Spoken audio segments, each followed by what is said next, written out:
धनिया और राहुल की मुलाकात कॉलेज के पहले दिन हुई थी। दोनों अलग अलग शहरों से आए थे, लेकिन उनकी आंखों में एक पहचान सी थी।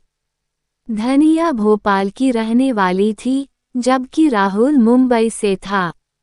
कॉलेज का पहला दिन हमेशा खास होता है, और उस दिन पूरा कैंपस नवयुवकों से खचाखच भरा था।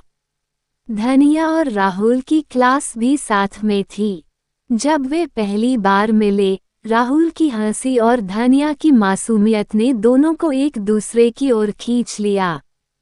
पहले कुछ हफ्ते केवल पढ़ाई, पेशेवर बातें और सामान्य दोस्तों की तरह गुजरे।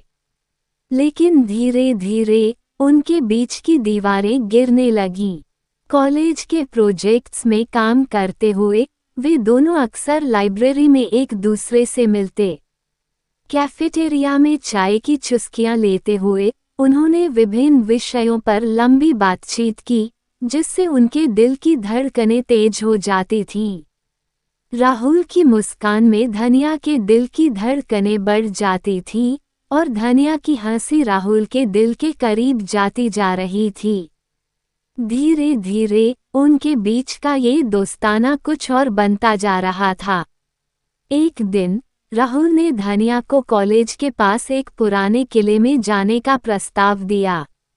किला शहर से दूर एक पहाड़ी पर बसा था, जहां से पूरे शहर का नज़ारा अद्भुत दिखता था।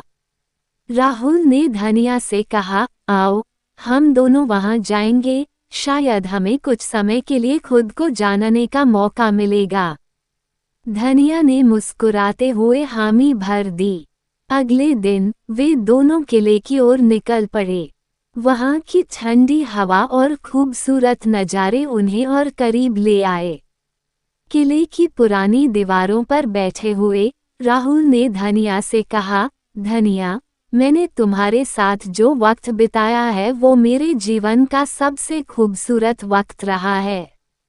क्या तुम मेरे साथ पूरी जिंदगी बिताने के लिए तैयार हो? धनिया की आंखों में आंसू थे, लेकिन वे खुशी के थे। उसने कहा, हाँ राहुल, मैं भी तुमसे बहुत प्यार करती हूँ। तुम्हारे बिना मेरी जिंदगी अधूरी है। उनके प्यार की कहानी पूरे कॉलेज में फेमस हो गई।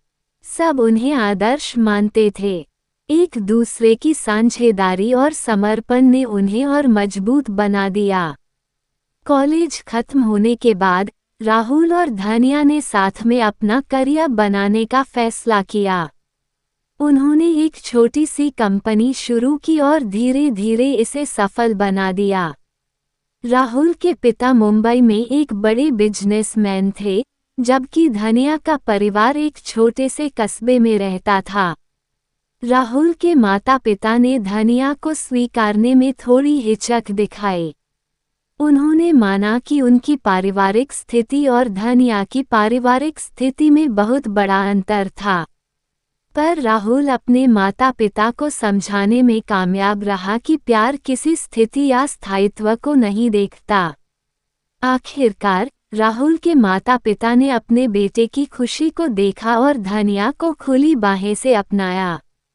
शादी का दिन तो सजी धजी महाकाव्य की तरह था। सुंदर सजी हुई मंडप, दोस्तों और परिवार का समागम, और हंसी मजाक से भरी हुई रात।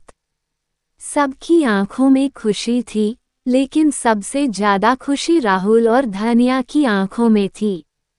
उनकी शादी का दिन पूरे शहर में चर्चा का विषय बन गया। राहुल और धनिया का प्यार सच्चा और अनंत था, और उनकी कहानी ने ये साबित कर दिया कि प्यार में कोई बाधा नहीं होती। शादी के बाद दोनों ने अपने अपने करियर को नए आयाम दिए। राहुल ने एक बड़ी मल्टीनेशनल कंपनी में शीर्ष पद हासिल किया, जबकि धनिया ने अपनी खुद की डिजाइनिंग कंपनी खोली। वे दोनों अपने जीवन में जितने भी उतार चढ़ाव आए, उन सभी से मिलकर सामना किया, और हर दिन उनका प्यार और गहरा होता गया। बिजनेस और पारिवारिक जिम्मेदारियों के बीच भी उन्होंने कभी अपने प्यार को कम नहीं होने दिया। राहुल जब ऑफिस से थके हुए घर आते थे तो धनिया उनके लिए हमेशा ताजगी भरी चाय लेकर हाजिर रहती। और धनिया की कंपनी में जब कभी भी कोई नई डिज़ाइन बनती, वह सबसे पहला प्रोडक्ट राहुल को ही भेंट करती। एक बार उन्होंने एक खास जश्न मनाने का फैसला किया। उनकी शादी की 5वीं वर्षगांठ पर राहुल ने धनिया को उनकी कॉलेज के पास वाले पुराने किले में फिर से ले जाने का प्रस्ताव दिया। इस बार किला और भी खूबसूरत लग रहा था। राहुल ने पैसे खर्च करके उसी जगह एक छोटा सा डिनर अरेंज कराया था। डिनर के बाद राहुल ने धनिया से फिर एक बार वही सवाल पूछा, धनिया, क्या तुम मेरे साथ पूरी जिंदगी बिताने के लिए तैयार हो? और धनिया ने फिर वही जवाब दिया, हाँ राहुल, मैं भी तुमसे बहुत प्यार करती हूँ। उनकी कहानी सिर्फ एक रोमांटिक कहानी नहीं थी, बल्कि एक प्रेरणादायक यात्रा थी, जिसमें सच्चे प्यार और समर्पण की शक्ति को दिखाया गया।